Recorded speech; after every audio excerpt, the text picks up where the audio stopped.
माझ्या व्लॉगमध्ये तुमचं स्वागत आहे. पण आत्ता आम्ही चाललो आहे पोलीस ग्राउंड बघायला, ते पण रितेशसाठी.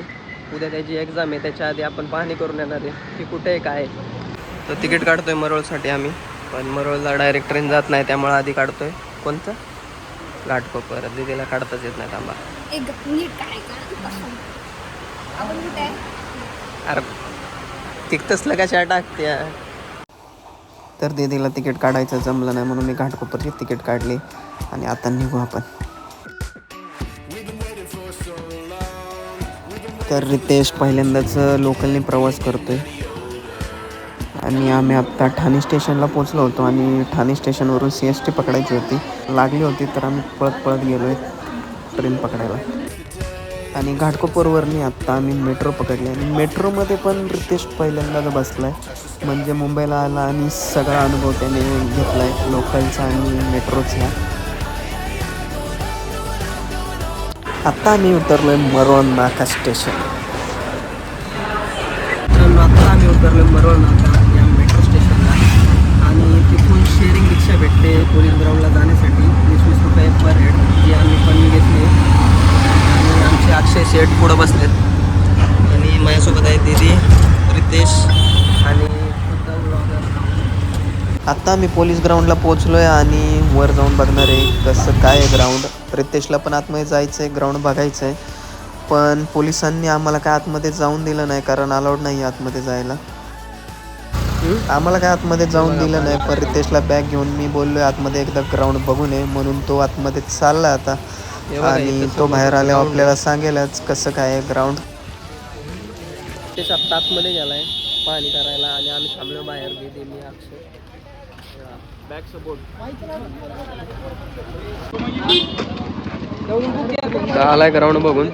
काय होतं माहिती ग्राउंड दिसत पण नाही का? हां हां हां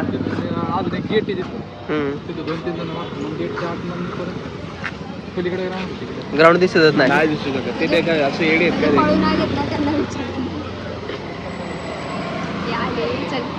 तर रितेशला काय आतमध्ये सोडलं नाही ग्राउंड बघायला. पण रितेशने 2-3 जणांना विचारलं ज्यांचं ग्राउंड झालं होतं की काय ग्राउंड आहे कसं आहे, आणि त्यांनी पण ह्याला खूप असं व्यवस्थित सांगितलं की काय तयारी केली पाहिजे आणि कसं आतमध्ये गेलं पाहिजे, तर आणि सकाळी किती वाजता आलं पाहिजे हे पण सगळं विचारलं आहे रितेशने. तर आपण उद्या परत येणार आहे ग्राउंडसाठी. आता इथून तर निघतोय आम्ही आणि डायरेक्ट जातोय जोएस पिझ्झाला. भूक लागली. चाललो आम्ही कोणत्या तरी पिझ्झाला, जो दीदीला माहिती आहे. पिझ्झा म्हणजे कोणता? जोएस पिझ्झा ना, अंधेरीचं जोएस पिझ्झाला चाललो आहे. पोलीस ग्राउंड बघून झालं आहे, आतमध्ये काही सोडलं नाही आम्हाला.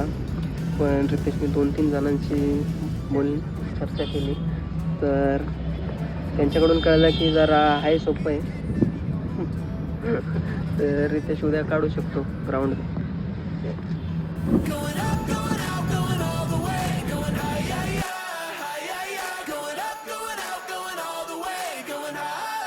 एक ते 1.5 तास वेटिंगला थांबायला लागले. जोएस पिझ्झाला आलो आणि कसं लागतंय आता तुम्हाला खाऊन सांगू आम्ही. दीदी घेऊन आली. सर्विंग तर खूप भारी केले, पण आता आपण टेस्ट बघणार आहे कशी आहे जोएस पिझ्झाची, कारण खूप हाईप केली होती दीदीने की खूप चांगला आहे असं आहे तसं, आणि खाल्ल्यावर समजतंय की जोएस पिझ्झा वर्थ इट आहे येण्यासाठी. आत्ता आपलं पुढं पाहिजे होतं. हां पुढं जाऊ का? इकडं फिरवतो जरा. तर आत्ता आपलं सगळं खाणं पिणं झालं आहे, ग्राउंड बघून झालं आहे आणि घरी चाललो आहे.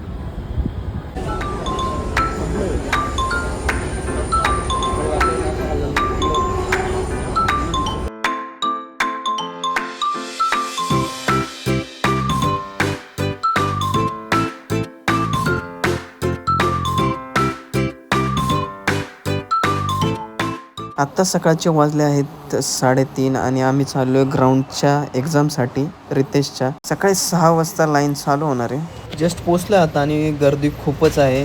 तर आता रितेशला तयारी करून जावं लागेल आतमध्ये, पण तुम्ही गर्दी बघू शकता किती. आणि मी पण मोबाईल काढला, जरा व्लॉगिंग करू बोललो आणि इथं थोडे व्हिडिओ काढतो. आणि माझ्या मागे बघू शकता रितेश शूज बीज घालून तयार होतं आणि तो आता लाईनमध्ये लागून तर रितेश आता तयारी करतोय जायची. तर आम्ही इलेक्ट्रल पावडर, केळी आणि संत्री घेऊन आलो कारण आतमध्ये रितेशला खूप वेळ बसायला लागणार आहे. आता तो 6 वाजता आतमध्ये जाईल, पण त्याचा नंबर किती वाजता येईल माहीत नाही. त्यामुळे त्याला एनर्जी पाहिजे आणि एनर्जीसाठीच इलेक्ट्रल पावडर आणि संत्री मदत करेल त्याला एनर्जी ठेवण्यासाठी. त्यामुळे तो घेऊन चालला.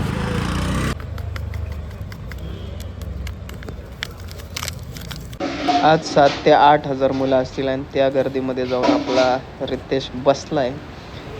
आता जेव्हा नंबर येईल किंवा आतमध्ये घेतील तेव्हा त्याला जावं लागेल आतमध्ये. पण प्रशासनाची पण चूक आहे. थोडीफार तरी सोय मुलांसाठी करायला पाहिजे होती कारण एवढी मुलं येणार. पूर्ण एक साईडचा रस्ता जॅम झाला आहे. तर प्रशासनाने पुढच्या वेळेस भरती करताना ह्या सगळ्या गोष्टींचा विचार केला पाहिजे. तर एका साईडचा रस्ता जाम झाला आहे त्यामुळे पोलीस काका सगळ्यांना उठून एका रांगेत बसायला सांगतात कारण त्यांना त्या साईडने पण गाड्या सोडायच्यात.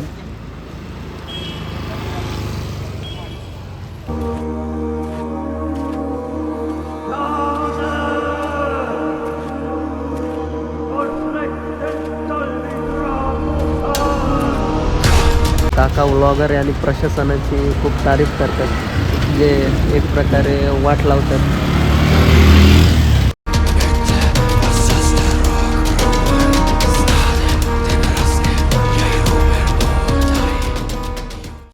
तर हाच तो गेट आहे जिथून सगळ्यांना आतमध्ये सोडणार आहे.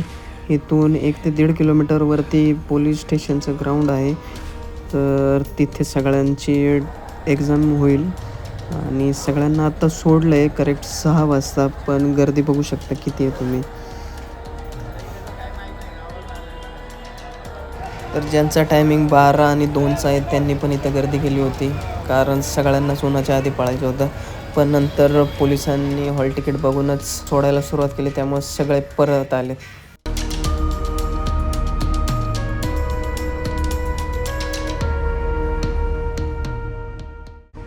रितेश जोपर्यंत ग्राउंडवरून येतो तोपर्यंत मी KFCत बसलो जरा काम करत. रितेशचं ग्राउंड तर झालं आहे पण आपल्याला आता वाट बघावी लागणार आहे ती आहे मेरिटची. कारण मेरिट आल्यावरच आपल्याला समजणार आहे लेखी एक्झामसाठी क्लिअर झाला आहे का नाही. तोपर्यंत आपण वाट बघू. पण आता तरी चिल मारण्यासाठी आम्ही बाहेर आलो आहे आणि बाहेर येऊन थोडं खाणार आहे, शॉपिंग करणार आहे कारण सकाळी 3 वाजता उठलो होतो आणि काय खाल्लं नव्हतं. मजा म्हणून जरा निवांत व्हावं म्हणून आम्ही बाहेर आलो आहे आणि आता वडापाव खातो आणि शॉपिंगला जातो. आमचा वडापाव खाऊन तर झाला आणि आता आलो आहे शॉपिंगसाठी झुडिओमध्ये. झुडिओमध्ये खूप फिरून काय आवडतच नव्हतं पण शेवटी रितेशला एक शर्ट आवडलं तर ते आम्ही शर्ट घेतलं आहे. तुम्ही आपल्या राजूडे व्लॉगला सबस्क्राईब करायला विसरू नका. आम्ही हा व्लॉग आता इथेच संपवतो आणि तुमची रजा घेतो.